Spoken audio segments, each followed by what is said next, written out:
Ask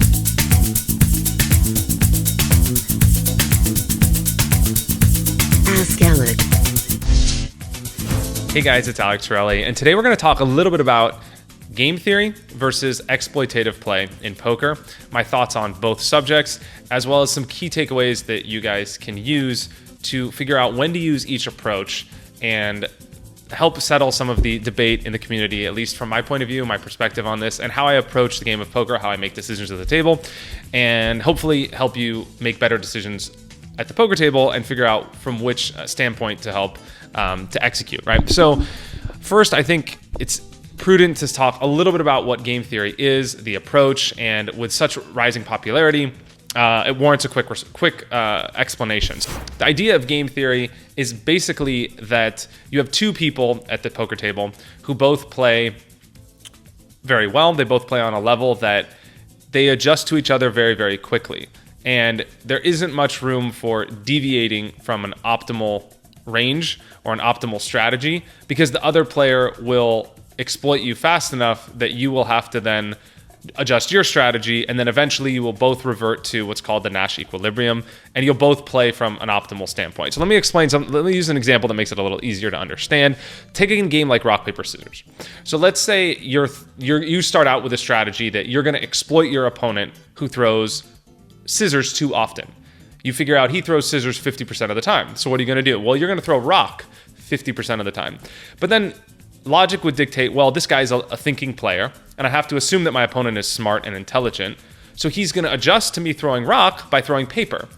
Well, then I'm going to adjust to him throwing paper by throwing scissors. Then he's going to adjust to me by throwing rock. And eventually this loop is going to go on for infinity. And you're both going to end up regressing to the Nash equilibrium, which is throwing rock, paper, and scissors an equal distribution. So 1/3 of the time each. And that's sort of the best that you can hope for, is essentially to break even. Because you can't really find an edge because your opponent's going to adjust to your edge fast enough, and then you're going to have to both just revert to this starting place. So how does this apply to poker? So basically in poker, it would mean something like a common example would be like, okay, well, my opponent opens too often, right? He's opening too many hands. So I'm going to start 3-betting him very loose. I'm going to 3-bet him with a lot of hands. Or maybe he plays badly against 3-bets. Maybe he doesn't 4-bet often enough. So I'm just going to start 3-betting him to death. Well, you can't really do that because then he's going to start 4-betting you to death. And if you start 5-betting, then maybe he'll start jamming. And then eventually, maybe he'll start opening less, so you can't 3-bet him as much, and he'll only 4-bet you for value. And eventually, if you guys keep going back and forth in this same way, you guys will both revert to the game theory optimal or GTO strategy, which means he's going to open the correct range, meaning the right hands mathematically from each position to the right amounts. You're going to only 3-bet a correct range, and he's going to only 4-bet a correct range, and etc. So you can't really hope to find an edge because both of you are playing the theory so well, so correctly, that the best you can do is just play your cards in a way that is theoretically optimal, right? So this makes a lot of sense. This is what game theory says. Exploitative play is completely the opposite. It's basically the idea that, well, your opponent, even if he tries to use theory, might not actually throw rock, paper, and scissors in even distribution, or he might not actually open the correct amount of hands, or might not actually 3-bet or 4-bet with the correct consistency. So you're going to exploit him by finding his imbalances and then attacking. So maybe you're going to check raise him a lot because he folds too often to check raises in big pots. Maybe you're going to c-bet the flop often because he folds to c-bets too often. That's exploitative play. So exploitative play is what most people do in the live poker scene, whereas game theory has become extremely popular online because players are playing at such a level that you can't really just open 35% of your hands and try and steal the blinds because people are going to 3-bet you to death and they're going to play so well that you really have to play your hands from a mathematical and technical standpoint. So this is a little bit of the difference between game theory and exploitative play. And I think both have merits. I like to talk a little bit about how I approach poker and what I think about theory and exploitative play, when to use both, and maybe some of the pros and cons of both strategies, and hopefully give you guys some takeaways that you can use in your own game. So I think great times to use game theory are versus very, very high-level opponents who are very good, or in situations that you have never been in before. So let's say you sit down at a table for the first time, you're playing a tournament, you're playing a cash game, you know that this player is very good, or maybe you don't know anything about them. Maybe you even think they might be not very good, but you just don't know how they're going to react. Are they the type of player that's just going to check raise you all the time, or are they just going to check call and only check raise you with monsters? You really don't know how to try and exploit them. And let's say you find yourself in a spot where they open preflop and you don't know what to do. Should you 3-bet them light? Should you only 3-bet them with really good hands? Are they going to 4-bet you light and put you to a tough spot, forcing you to fold out your equity? You don't really know what to do. So a reasonable way to approach the situation is to just say, okay, well, what does the math say? What does the theory say? And without getting into like what the actual theory is about 3-betting strategy, if you, insofar that you can learn that strategy, you can just follow that and pretty much be guaranteed to show a profit, right? Because you're playing in a way that's mathematically profitable, right? And it's sort of like looking at poker from a solved standpoint. You have a certain amount of equity with different amounts of hands, regardless of the hand that he has. If you only 3-bet this range, or only call with this range, or only play this range in this spot, whatever it is, you can be certain that you will be profiting.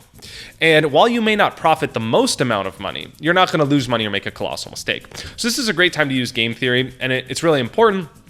Everybody should learn a little bit of game theory in poker. It's very, very important, and it's great to use in these sorts of spots where you just don't know what to do. I revert to it all the time in spots like these where I have no idea what my opponent's game plan is. I have no idea what he's doing, or maybe he's just only playing the theory in a certain spot, and I know, okay, this is a reasonable spot to just go based off the strength of my hand so I don't get too out of line and I can't really get myself in trouble, right? It's sort of a safe thing to default back to. Just like rock, paper, scissors. If you've never played against a guy, just randomize. Throw rock, paper, and scissors. If you see that your opponent is throwing paper 50% of the time or 70% of the time, then maybe it's reasonable to start throwing scissors more often. So that's where I get into trying to play exploitative play. So while I'll start out by playing game theory, or very reasonable, very fundamental, however you want to think about it, when I first sit down at a table, or when I first play against someone, or the first level of a tournament, whatever it is, if I find some guy that's opening 70% of his hands and folding the 3-bets, I'm not going to just sit there and play game theory like a jackass. I'm going to take advantage of the guy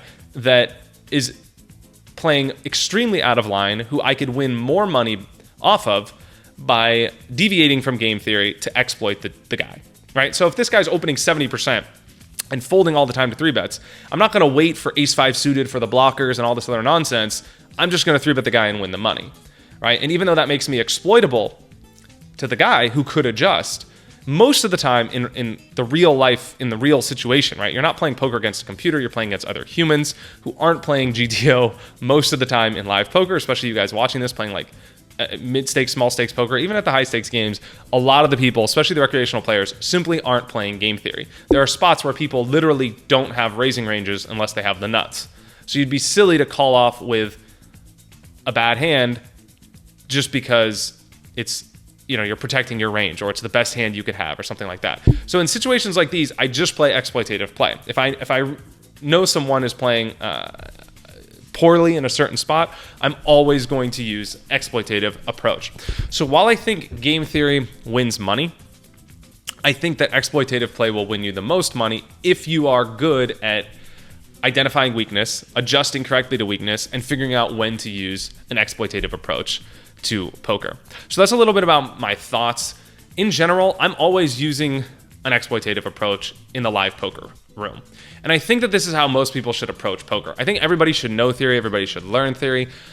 But and here's another way to think about it, right? If poker is so solved that the only thing that you could hope to do is throw rock, paper, and scissors, so to speak, an even distribution, and break even against your opponent because they're so good, then you probably shouldn't be sitting in that poker game to begin with. Or if poker ever comes to that level of efficiency, then we're not going to have much poker at all. Poker's going to become a solved game. It's going to be like a dead game, right? So think about something like checkers, or even something like chess, where it's not really played for money that much because the software technology is so good, everybody plays at such a high level that there isn't really room to exploit other people. Maybe chess isn't the best example because people learn the theory better and they're actually better at the game. But in games that are solved, or in games that everybody's competing at a pretty much even level, and if God forbid, theory ever becomes so advanced in poker that everybody is so well versed in theory that their ranges are perfect in every situation, well, you don't have a poker game. So most of the time, insofar that you're sitting down at the poker table, especially in live poker, you're playing against somebody else, you're going to be looking for spots where they make mistakes, right? And even if someone likes to think that they're like super GTO and they play optimal in every spot, I mean, humans are emotional beings. So to pretend like someone's not going to adjust their strategy because they are, winning a lot of money and about to quit the next hand is just not taking into account general human behavior. Or to not pretend like when you make friends with someone at the table and they're perhaps like a recreational player or whatever, you make friends with them, that's going to change the dynamic between how you guys play hands. If the other guy hates you and he wants to impress his friend and show off to a guy sitting behind him, that's simply going to change his strategy against you or how he reacts. And to not sort of acknowledge those things and take those things into account is lacking one of the biggest abilities that you have in live poker, which is using, human nature and your experience in the real world to make higher level decisions than you could if you were just sitting against a computer playing a robot. So a great time to use theory. Game theory is like if you're playing Liberatus, you're playing the computer, you're playing the AI, you're playing online poker, where all you sort of have is the theory. But if you're going to play live poker with people who are exploitable in situations that are like high level, high pressure, high stakes, maybe someone's taking a huge shot, maybe you're at the final table of the main event, like, yeah, sure, theory is important, but there are certain spots where people are just simply not capable of making certain plays, and you should adjust and respond your strategy accordingly. So the last piece of advice I would sort of offer is there's a lot of times in poker where you're unsure of what to do, or you're playing a big situation. You're playing live poker, especially. Most of my strategy, I guess, is sort of catered towards live high stakes live cash games, high stakes live tournaments. That's sort of what I end up playing. But it's also true in the lower stakes of live poker. It's just basically true anywhere. But like, let's say you're playing in a spot where you're unsure what to do, and you're playing against somebody at the table. You could always fall back on the theory to make your decision and basically not be sure that you're not going to be making too big of a mistake. But another thing that's like clearly unique to playing something like live poker is that you can look at the other person and sort of observe where that person is. Maybe they're frustrated that they just lost a big hand.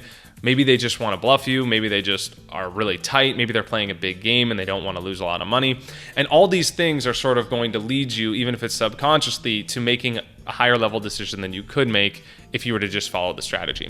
So in certain situations, if you have like a difference between your intuition, your gut, and your logic, I think it's important to take a harmonious balance of both and to account for all the variables that are happening at the live poker table to make an ultimately high-level decision. So I'm going to show some videos this week that I hope you guys will enjoy. Talk about things from a theory perspective and also an exploitative perspective going forward. And that's a little bit about how I approach poker. But in short, I would challenge you guys to learn some theory, fall back on that when you don't know what to do, and then aim to find spots to exploit your opponents. Because if the game is so difficult that you can't exploit the people around you, probably shouldn't be playing there in the first place. I hope you enjoyed this video. I know it's a huge controversial subject. Leave your thoughts in a comment below. Let me know what you guys think. And stay tuned. Subscribe to my channel. A lot more good content coming your way soon, I promise. So I'll see you guys next time. Cheers.